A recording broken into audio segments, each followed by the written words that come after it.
하나님의 말씀입니다. 오늘은 로마서 1장 8절에서 13절까지의 말씀입니다. 8절부터 읽겠습니다. 먼저 내가 예수 그리스도로 말미암아 너희 모든 사람에 관하여 내 하나님께 감사함은 너희 믿음이 온 세상에 전파됨이로다.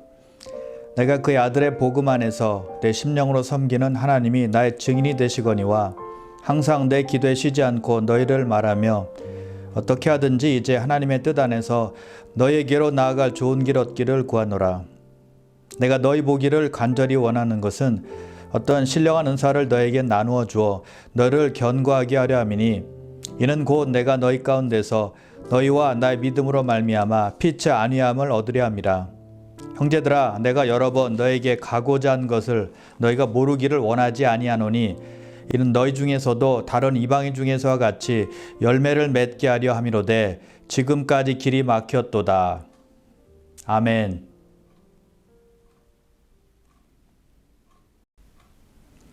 거절이란 말은 좋은 말이 아닙니다. 누구에게 거절당한다고 생각해 보십시오. 기분이 안 좋죠? 어떤 청년이 자기가 정말 마음에 들어하는 사람에게 청혼을 했는데 딱지를 맞았습니다. 그럼 기분이 어떨까요? 마음이 참 괴로울 겁니다. 또 하이스쿨 졸업생이 이제 대학에 원서를 내고 붙기를 간절히 기다렸습니다. 자기가 가고 싶은 그런 대학이었어요. 근데 학교로부터 거절의 통보를 받으면 어떨까요? 굉장히 다운될 것입니다. 아마 가족도 다 힘들 거예요. 그리고 어떤 사람이 자기가 꼭 들어가고 싶은 직장에 잡 어플라이를 했는데 거절당했습니다. 그럼 기분이 어떨까요? 낙심하게 될 것입니다. 사람에게 이런 거절당하면 사람들은 상심하게 되고 또 괴로워하게 되고 낙심하게 된다라는 것입니다. 그런데 여러분, 하나님의 거절도 있다는 것을 아십니까? 그런데 하나님의 거절은 사람들의 거절과는 좀 다릅니다. 하나님의 자녀들에게 있어서 하나님의 거절은 축복이 될 수 있기 때문에 그렇습니다. 하나님의 노는 우리에게 유익이 될 수 있다라는 것입니다. 왜냐하면 하나님의 자녀들에게 주신 하나님의 거절에는 다 이유가 있기 때문입니다. 성경에 보면 그런 예가 많이 나오는데요. 몇 가지 예를 들어보면서 하나님께서 하나님의 자녀들에게 거절하신 이유가 무엇인지 살펴보도록 하겠습니다. 바울이 로마서를 썼는데 로마서 1장에 보면 로마교회 성도들에게 이렇게 말합니다. 어떻게 하든지 이제 하나님의 뜻 안에서 너에게로 나아갈 좋은 길 얻기를 구하노라. 로마에 가고 싶다라고 말한 것입니다. 로마를 가는 것이 바울의 계획이었다는 것입니다. 그 이유가 그 뒷부분에 나오는데 어떤 신령한 은사를 로마 성도들에게 주어서 믿음을 견고케 하기 위함이다라고 말하고 있습니다. 그리고 피차 아니함을 얻기 위해서 로마에 가길 원한다라고 말하는 것입니다. 로마 성도들과 깊은 주 안에서의 교제를 하길 원했다라는 것입니다. 바울은 로마로 가는 간절한 소망을 갖고 있었다라는 것입니다. 그런데 그 다음 절에 보니까 바울이 이렇게 말합니다. 형제들아, 내가 여러 번 너에게 가고자 한 것을 너희가 모르기를 원하지 아니하노니 이는 너희 중에서도 다른 이방인 중에서와 같이 열매를 맺게 하려 함이로되 지금까지 길이 막혔도다. 로마에 여러 번 가고 싶어 했지만 지금까지 길이 막혀서 못 갔다라는 것입니다.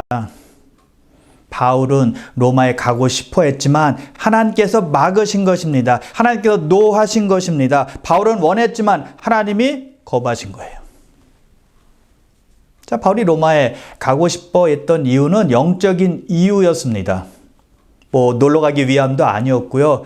또는 비즈니스 하기 위해서 또 로마에 가고 싶어 했던 것도 아니었다라는 것입니다. 선한 일, 좋은 일로 로마에 가고 싶어 한 것입니다. 그런데 하나님께서 거절하신 거예요. 그래서 바울은 로마에 가지 못했고 로마에 가서 사람들에게 복음을 전해주지도 못했습니다. 어떤 신령한 은사를 그들에게 주지도 못했습니다. 성도들과의 교제도 하지 못했다라는 것입니다. 열매를 맺게 하려는 계획을 이루지 못한 겁니다. 좀 답답했을 겁니다. 아니면 좀 안타까워했을 거예요.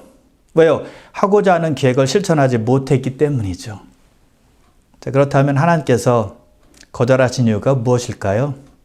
그 결과로서 무슨 일이 일어났을까요? 바울이 로마서를 쓰게 된 것입니다. 바울이 지금 로마서를 쓰는 곳은 고린도였었거든요. 그곳에서 3개월 동안 머물면서 로마서를 쓴 거예요. 믿는 사람의 대헌장인 로마서를 썼다는 것입니다. 시간이 난 겁니다. 하나님께서 시간을 주신 것이죠. 바울이 로마에 가서 복음 전해서 많은 주님께로 이끄는 것, 또 성도들을 믿음에 굳게 서게 하는 것, 정말 선한 일이죠. 잘못된 일이 아닙니다. 하나님께서 기뻐하시는 일입니다. 그러나 하나님께서는 더 위대한 계획을 가지고 계셨다는 사실입니다. 바울이 알 수 없는 일, 생각할 수 없는 일을 계획하신 거예요. 로마서를 쓰는 일이었다는 것입니다. 로마서가 어떤 책입니까? 어떤 내용입니까? 모든 사람이 죄를 범하였음에 하나님의 영광에 이르지 못하니라 라고 말씀하고 있죠. 모든 인간의 전적인 타락에 대해서 말씀하고 있죠. 그래서 로마서를 읽는 사람마다 죄니구라라는 것을 깨달을 수 있게 된다라는 것입니다. 그리고 하나님의 은혜와 예수 그리스도로 말미암아 의롭게 된다라는 이신칭의의 교리를 배우게 될 수 있다는 것이죠. 엄청난 책을 쓰게 하신 것입니다. 하나님의 놀라운 계획이었다는 것이죠. 아마 바울이 성령의 인도하심으로 로마서를 쓰면서 이런 계획이 있으셔서 내가 로마에 가는 것을 여러 번 막으셨구나 라는 것을 깨닫게 되었을 것입니다. 그래서 그 위대한 하나님의 계획을 깨닫고 하나님께 영광 돌렸을 거예요.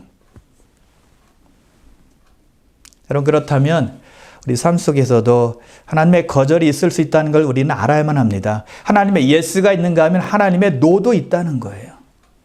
그런데 그 노가 엄청난 하나님의 계획일 수 있다라는 것이죠. 그래서 지금 나에게 어떤 길이 막혀 있다고 해도 너무 실망하거나 낙심할 필요는 없다라는 것입니다.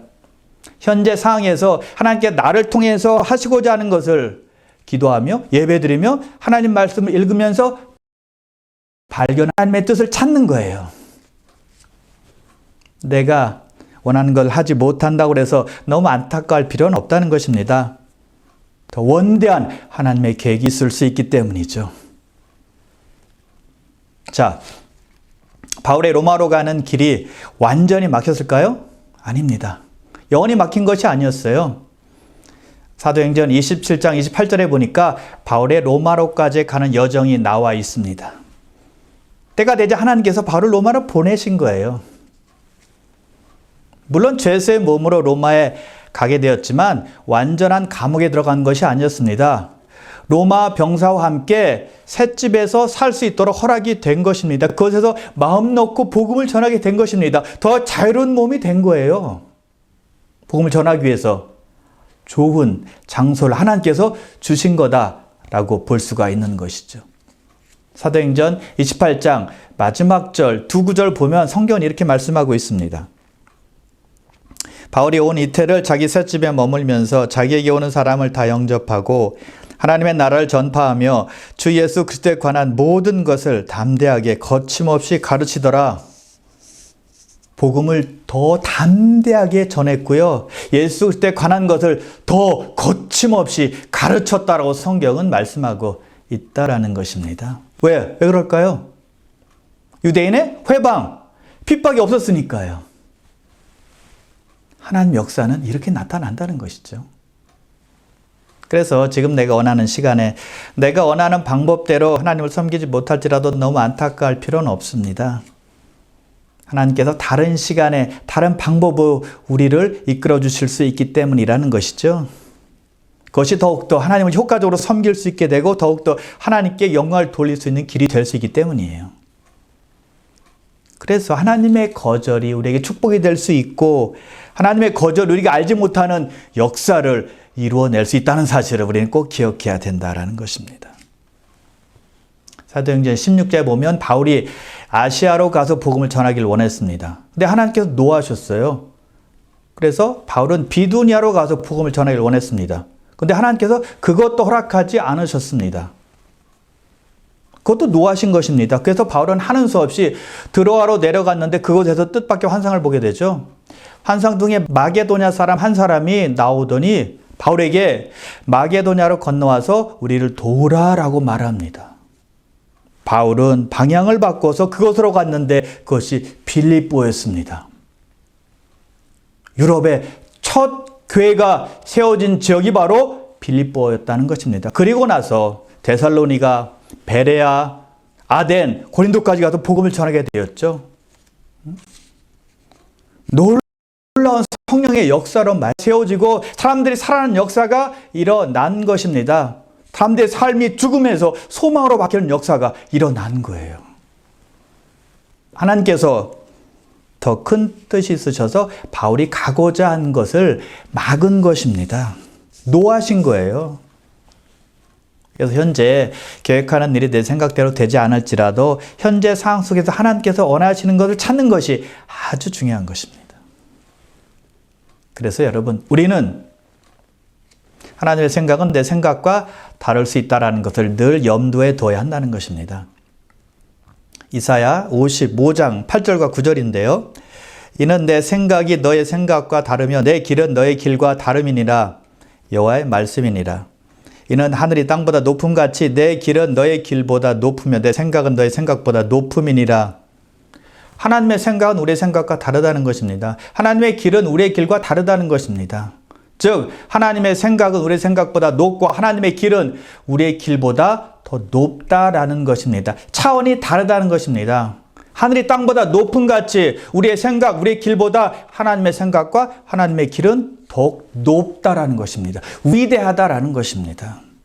우리는 우물 안에 갇혀 있는 개구리가 우물 안에 것만 보듯이 한정적이지만 우리 하나님은 모든 것을 다 보신다라는 것입니다. 우리는 근시안적이어서 눈앞에 있는 것만 보지만 하나님은 전체를 다 보신다라는 것이죠. 그래서 내 생각을 고집하거나 내 길에만 미련두는 것이 아니라 높으신 하나님의 뜻과 생각을 인정하고 신뢰하는 것이 필요한 거예요. 바울이 마게도냐의 환상을 본 곳은 드로아였습니다. 드로아는 바울이 갈 생각을 크게 하지 않았던 곳이었습니다. 세 번째 선택지였어요. 아시아도 안 됐고 비두니아도 안 됐기 때문에 그리로 간 겁니다. 두 곳이 막히자 어쩔 수 없이 드로아로 내려간 것이죠. 그런데 그곳에서 환상을 보았다라는 것입니다. 성령께서 바울을 그곳을 인도하기 위해서 두 곳을 막은 것입니다. 하나님의 계획이었다는 것이죠. 중요한 것은요, 성령께서 생각지도 않은 곳으로 바울을 인도했지만 바울은 자기의 계획을 접고 성령의 방향과 성령의 뜻을 따랐다라는 것입니다. 원하는 것을 고집하지 않은 것입니다. 자기의 길에 미련두지 않았다라는 것입니다. 하나님의 뜻에 자기의 뜻을 맞춘 거예요. 여러분, 우리는 우리 앞에 있는 것만 보기 때문에 굉장히 우리의 시야는 좁습니다. 우리 시야는 한정적이고 제한적입니다. 그래서 우리 앞에 무엇이 펼쳐질지 우리는 몰라요. 한 치 앞도 내다볼 수 없는 사람들이 저와 여러분들이라는 것이죠. 그래서 어떤 일을 내가 원하는 대로만 고집한다면 그 낭패를 볼 수 있다는 것입니다. 망하는 길로 갈 수가 있다는 거예요. 잠언 16장 25절에서 우리에게 잘 어드바이스를 해주고 있는데요. 이렇게 말합니다. 어떤 길은 사람이 보기에 바르나 필경은 사망의 길이니라. 우리 보기에는 굉장히 좋은 길 같지만 그 길로 따라가다 보니 사망의 길에 이르게 된다라는 것입니다. 그러나 하나님의 인도하심에 따르게 되면 생명의 길, 축복의 길, 또 열매 맺는 길로 우리가 갈 수 있게 된다는 것입니다. 하나님께 크게 영광을 돌릴 수 있는 그런 곳으로 갈 수 있게 된다라는 것입니다. 자, 여기서 바울은 열려있는 길이 아니라 막혀있는 길을 통해서 하나님의 뜻을 알게 되었습니다. 우리 하나님의 인도하심 받을 때 열린 문을 통해서 뿐만이 아니라 닫힌 문을 통해서도 하나님의 계획, 하나님의 뜻을 알 수 있어야 한다는 거예요. 열려 있는 것만이 하나님의 인도하시며 하나님의 역사는 아니라는 것입니다. 하나님의 거절, 하나님의 노를 통해서도 우리는, 즉 막혀있는 환경을 통해서도 하나님의 뜻을 발견할 수 있어야 한다는 것이죠. 우리가 잘 아는 데이빗 리빙스턴은 처음에 중국으로 가길 원했지만 하나님께서 아프리카로 인도하셨습니다. 근대 선교 아버지라고 불리는 윌리엄 캐리는 폴리네시아로 가길 원했습니다. 하나님께서 그러나 그를 인도로 보내셨죠. 하나님께서는 원하시는 곳으로 보내신다라는 것입니다. 그곳이 올바른 장소이기 때문에 그렇습니다. 리빙스턴과 윌리엄 캐리는 자들의 계획을 접고 하나님의 뜻과 하나님의 방향에 따랐을 때 놀라운 하나님 역사를 경험하게 되었다라는 것입니다. 하나님의 거절이 축복이 되었던 거예요. 그래서 하나님의 거절에는 다 이유가 있다라는 것입니다. 그러므로 하나님은 신실하셔서 우리를 가장 선한 길로 인도하신다는 사실을 꼭 믿으시길 바랍니다. 봄새 보면 예수님께서 가장 사랑하시는 사람들이 나오는데 나사로와 그의 누이들인 마리아와 마르다입니다. 하루는 나사로가 죽을 병에 걸렸다는 소식을 예수님께서 듣게 되죠. 근데 그 소식을 듣자 예수님께서는 금방 달려가는 것이 아니라 있는 곳에서 이틀을 더 유하십니다. 세 자매를 사랑하신다고 그랬잖아요. 그러면 마땅히 달려가서 병을 고쳐주셔야 했지만 예수님은 있는 곳에서 이틀을 더 머문 겁니다. 즉시 가는 것을 거절한 거예요. 하나님의 노입니다. 그 사이에 나사로가 죽게 되죠. 나사로가 죽자 그제서 예수님께서 나사렛 집으로 출발하십니다. 마르다가 예수님을 마중 나와서 예수님을 보자 이렇게 말합니다.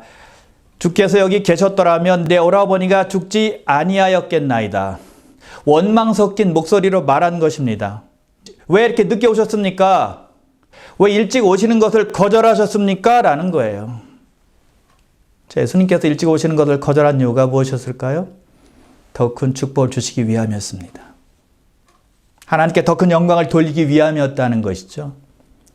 만약 예수님께서 나사로가 병들었다는 소식을 듣자마자 달려와서 나사로를 고쳤다면 어떻게 됐을까요? 그것도 굉장한 일이 되겠죠. 많은 사람들이 놀라며 또 하나님께 영광을 돌렸을 것입니다.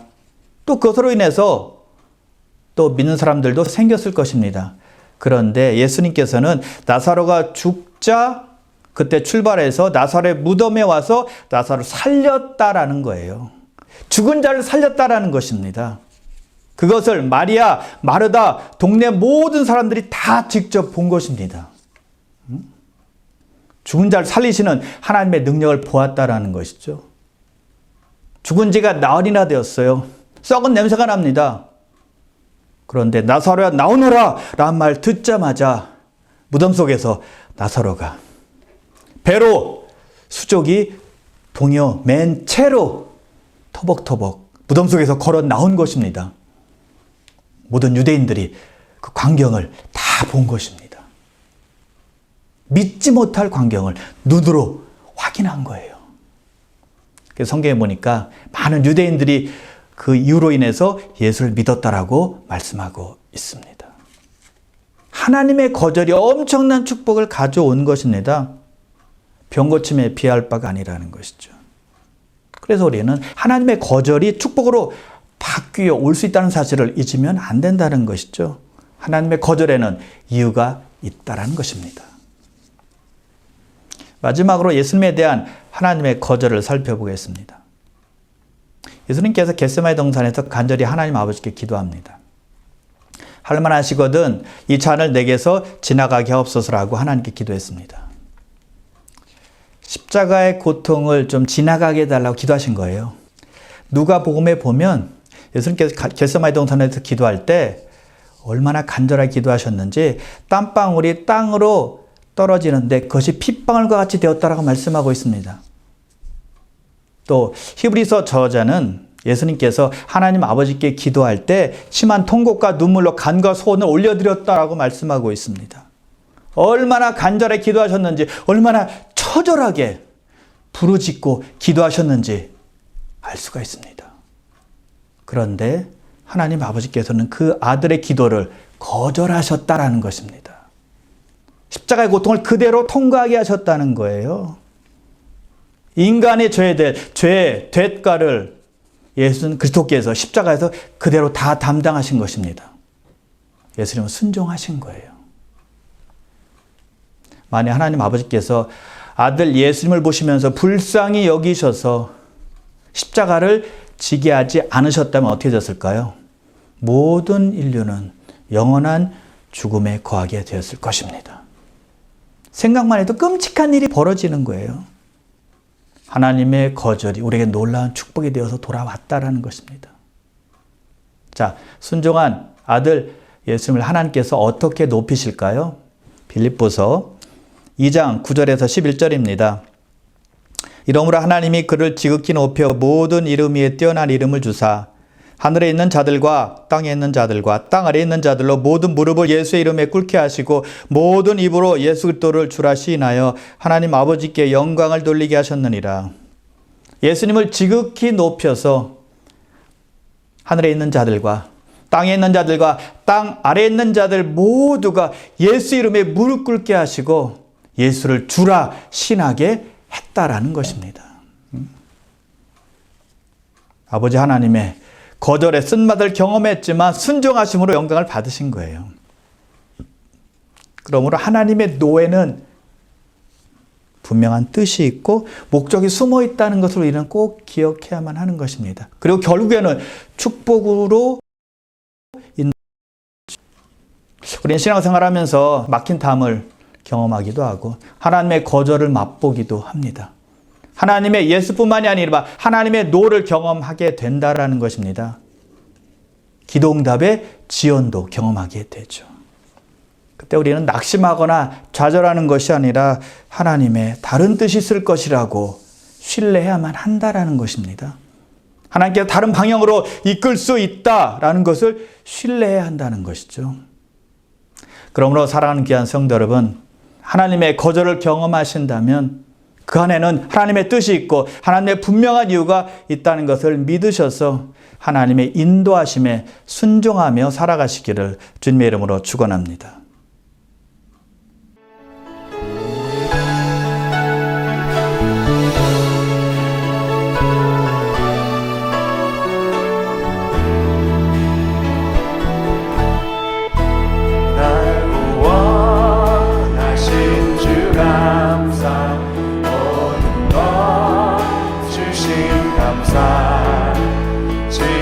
추억이 내 감사 주 내곁 내 계시네 향기로 봄철의 감사 외로운 가을날 감사 사라진 눈물도 감사 나의 영혼 평안에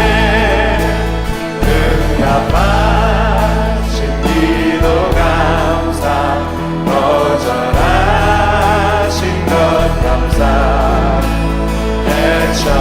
헤쳐나온 불안 감사 모든 것 채우시네 아픔과 기쁨도 감사 전란 중 위로 감사 증량 못하는 내 감사 크신 사랑 감사해 빛나의 장미꽃 감사 장미꽃 가시 감사